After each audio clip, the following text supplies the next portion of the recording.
गरीब लड़की का रक्षाबंधन। एक गांव में रमेश, उसकी पत्नी राधा और इकलौती बेटी पूजा के साथ रहता था। वे बहुत गरीब थे। रमेश दिन भर मजदूरी करता था, जिससे उनके घर का खर्च चलता था। जब भी कोई त्योहार आता था, उससे पहले ही राधा उसमें उपयोग होने वाली वस्तुएं बनाकर उन्हें बेचती थी, जैसे दिवाली में दिया, होली में रंग और रक्षाबंधन पर राखियाँ।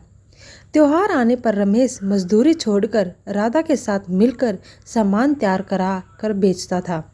रक्षाबंधन का त्योहार नज़दीक आ रहा था। रमेश बोला, राधा, रक्षाबंधन का त्योहार नज़दीक आ रहा है। मैं बाजार जाकर साहूकार से उधार सामान लेकर आता हूँ। फिर मिलकर राखियाँ तैयार करेंगे। जब राखियाँ बिक जाएंगी तब साहूकार का पैसा लौटा देंगे। इतना कहकर रमेश बाजार चला गया। पूजा माँ से बोली, माँ, हर बार रक्षाबंधन पर सभी लड़कियाँ नए नए कपड़े पहनकर अच्छे से तैयार होकर अपने भाइयों को राखी बांधती हैं, लेकिन मैं किसी को राखी नहीं बांध पाती। मेरा कोई भाई क्यों नहीं है? हम गरीब हैं, इसलिए गांव में भी कोई मुझसे राखी नहीं बंधवाता है। उनके प्रश्न का जवाब राधा के पास नहीं था। राधा बोली, बेटी, भगवान मुझे बस एक ही संतान दिए हैं और हमारी गरीबी के कारण हमें कोई नहीं पूछता, इसलिए तुझे ऐसे ही रहना पड़ेगा। लेकिन इस बार रक्षाबंधन पर तुझे नए कपड़े जरूर बनवाऊंगी। पूजा उदास हो गई। कुछ ही देर बाद रमेश ढेर सारा राखी बनाने का सामान लेकर आ गया। सभी लोग राखी बनाने में जुट गए। पूजा भी उनके साथ राखी बनवाने लगी। अगले दिन रमेश कुछ राखियां लेकर बाजार में बेचने चला गया। पूजा भी एक थैले में कुछ राखियां लेकर अपनी माँ से बोली, माँ, मैं भी गांव में घूमकर राखी बेचने जा रही हूँ। राधा ने उसे जाने दिया। पूजा घर घर जाकर राखियां बेचने लगी। उसकी राखियां बहुत सुंदर थी, सबको पसंद आ रही थी। कुछ ही राखियां बची थी, जिन्हें बेचते बेचते पूजा गांव से बाहर चली गई, जहां कुछ दिनों के लिए फौजियों का शिविर लगा हुआ था। वहाँ बहुत सारे फौजी थे। पूजा उनके पास जाकर राखी खरीदने को कहती है। उनमें से एक फौजी बोला, गुड़िया, हम लोग यह राखी लेकर क्या करेंगे?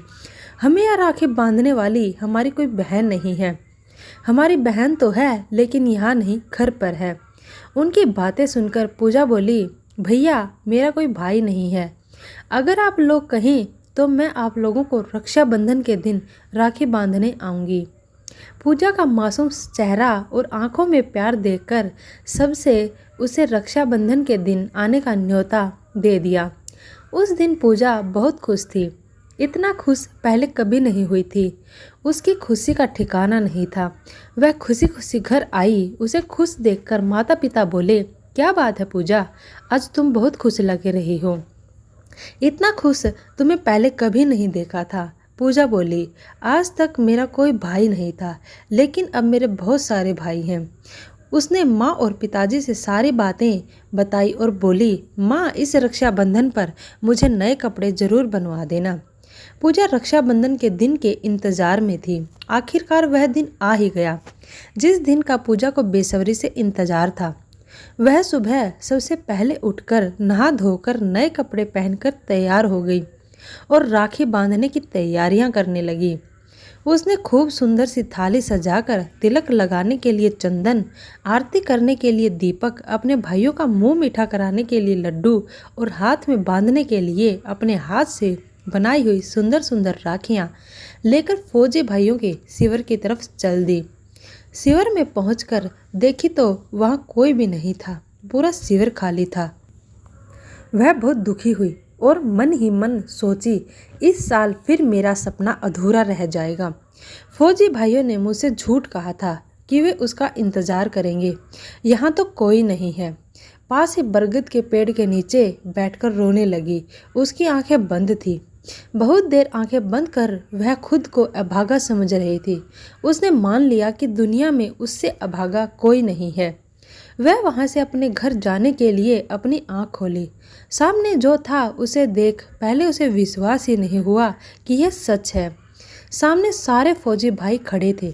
उसकी आंखें खुलते ही सभी हंसने लगे और बोले, तुम्हें आता हुए हमने पहले ही देख लिया था, इसलिए हम सब तुम्हें परेशान करने के लिए छुप गए थे। हमें माफ़ कर दो। पूजा की आंखें चमक उठी थी। वह उन्हें देख बहुत खुश हुई। सभी फौजी भाइयों को राखी बांधी और मिठाई खिलाई। उसके इस प्यार से सभी फौजी भाइयों की आंखों में आंसू आ गए। सबने उसे गले लगा लिया। सभी लोग उसके लिए कुछ न कुछ उपहार लाए थे, जिन्हें पाकर पूजा बहुत खुश हुई। इस तरह गरीब पूजा को ढेर सारे भाई मिल गए और उन फौजियों को प्यारी सी बहन मिल गई।